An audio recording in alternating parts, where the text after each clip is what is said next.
This is my Christmas gift. Jewelry box. Oh, look at this. See? The top is... Oh, okay. This is glass. So you can see your jewelries that you will put inside.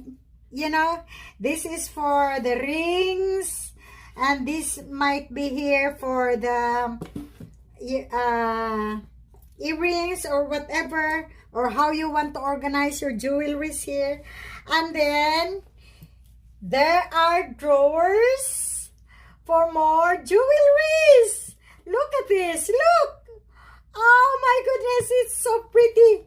And it has 2 drawers. Look. And one this on the top. It's so pretty.